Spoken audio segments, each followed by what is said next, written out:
Okay, reason number 11. The baton pass is shit. So in the original Persona 5 or like Persona 5 Royal, if you get like a weakness, you can have the chance to pass the baton to someone. In the original, this gives you like a control of the character you pass the baton to, and also increase your stats if you're doing the sniper penguin thing. But you can basically like control them. You can, let's say you want to like heal some character who has one of your party members who has like low HP, or want to cast a buff or debuff, or I don't know, like target another enemy. Yeah, that was good. That was good. But in this game, in Persona 5 The Phantom X, whenever you hit a weakness and pass the baton to the character immediately like attacks. Why? Why make it like this? Why if I like want this character that passed the baton to heal another one of my party members, or I want him to cast a buff or a debuff? Why do I have to? Why does it have to immediately attack? Like, why? Especially because if they target them that has reason number 12 shields. Yeah, this game introduced this thing called like the shield system, which gives them like a shield thing on them. They can have like either like three, I think like either two, three, sometimes even like eight. That's why it's kind of shit. And the way you remove them is by hitting the enemy's weakness or using your gun attacks or thing like doing enough damage. Why this also like a problem is because in some battles when you deplete like all of their shields turn and they attack, they pretty much gain those shields back. Why can't it be just like temporary? You destroy like the shields and that's it. Why do they have to gain shields again? Ugh.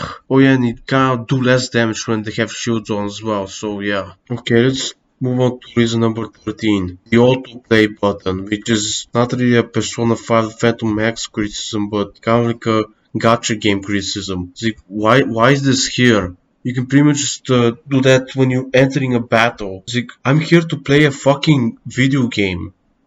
I'm not here to watch someone play a video game or watch a movie. If I want to watch a fucking movie, I want to watch a fucking movie. Or if I want to see someone play the game, I'll watch someone play the fucking game on YouTube or some other website.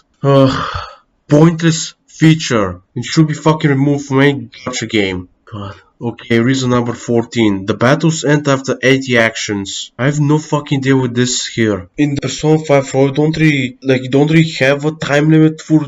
You kinda have time limit for some battles, but not every fucking battle. And in this game, you pretty much get like a certain time limit in every battle, which is 80 actions. And I guess the game like wants to play like quick battles. But the thing is, there's a lot of bosses who have like extreme amounts of HP, or they have like a lot of defense, and you basically do almost no damage to them. And even if you're like doing well against the boss, well, after 80 actions, you pretty much just like you lose. Why the fuck is this here? Why can't we have like long battles? Like, what's the problem here? Just like take this space to like something. I really don't know why. Let's move on to number 15. Every character you have a synergy bond with is a Persona user.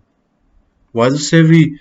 And this count doesn't really count for characters you have a synergy bond with. There's like two characters I can think of that don't have any synergy bonds with. That 70-year-old woman and that woman in the beginning of the game, that a phantom thief outfit, looks like a nurse. Those aren't like synergy, don't really get like synergy bonds with them, but they're like Persona users for some reason. And it's kind of like, okay, but like why? You can't have run the issue of like too many characters like doing kind of like the same thing, but this character does it better than this. So why should I use like this character? I don't know, man. I don't know why they fucking do it. Oh yeah, no, reason number 16. Getting characters as personas before meeting the story, get synergy bonds with them. In the beginning of the game, you pretty much get introduced to the contracts thing where you get we pretty much use platinum tickets or gold tickets to get like certain persona users, and in those contracts, in that contract thing, you can also like get a lot of the some characters in there pretty much can get like early in the game before like meet them in the actual stories. Like in the original Persona 5 Persona users when you meet them in the story, but this one you like doesn't really have any what the fuck was it called? if I'm using the word right, like narrative cohesion, or like, I don't know if that's the right word I'm looking for, but yeah, just doesn't have that. Especially with that French, I think it was called like, I think her last name was Montaigne or something. The half French, half Japanese persona user that you pretty much like forced to this contract thing to get her in the early game as a party member, even though like you meet her way later in the fucking story through like another synergy bond. Okay, reason number 17, social links are not called synergy bonds. And yeah, I know that it's sort of like a small criticism of the Persona 5 Royal as well, because in that game they call them confidants instead of social links, like they did in Persona 3 and 4. I have no idea why they had to change it. But this one, like that one was confidants were like alright, but synergy bonds, why do you have to like change them again? Why couldn't you just call them like confidants again, or social links? Like synergy bonds sounds kinda fucking stupid. Yeah, I guess want to be like cool, it's like its own thing, but it's not cool.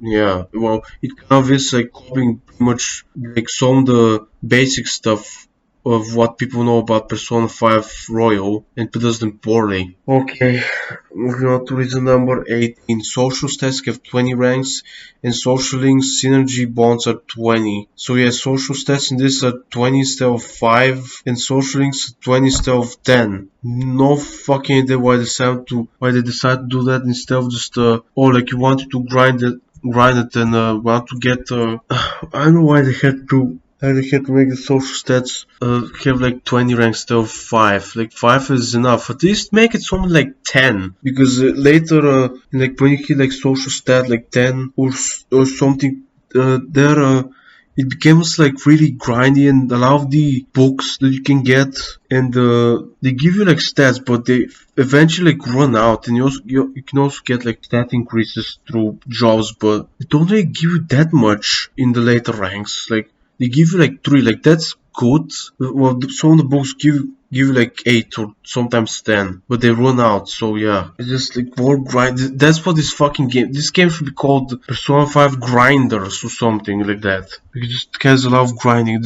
It's the same thing with social links. Like the way you break up social links is pretty much you can invite them to one of the like locations in the game, which you get a lot, but don't really get to invite to a lot of locations. The maximum you can invite them is like 4 or 5 out of like what? I think like 20 plus locations the Persona 5 Phantom has, and once you run out of them, and you also can give them gifts as well.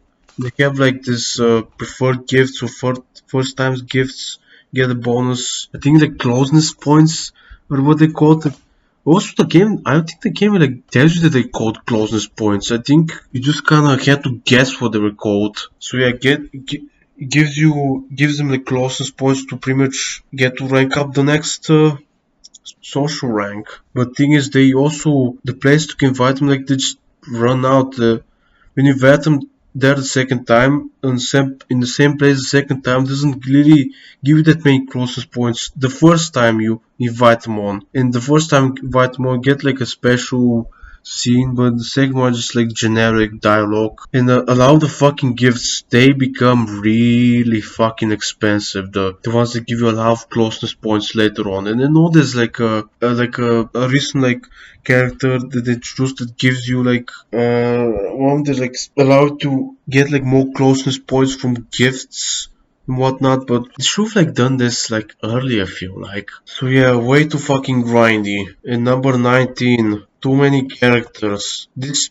might not be an issue now, but it is going to be an issue because of this right here and this here. Because eventually if you get them, every synergy bond is you get this pretty much like, because every fucking character you meet in this game is like a persona user you can get through the contract thing. So you pretty much have to grind materials to level them up, grind the materials to level up their weapon, to level up their skills, to level up the fucking tarot cards, to level up whatever the fuck the other thing was that I forgot.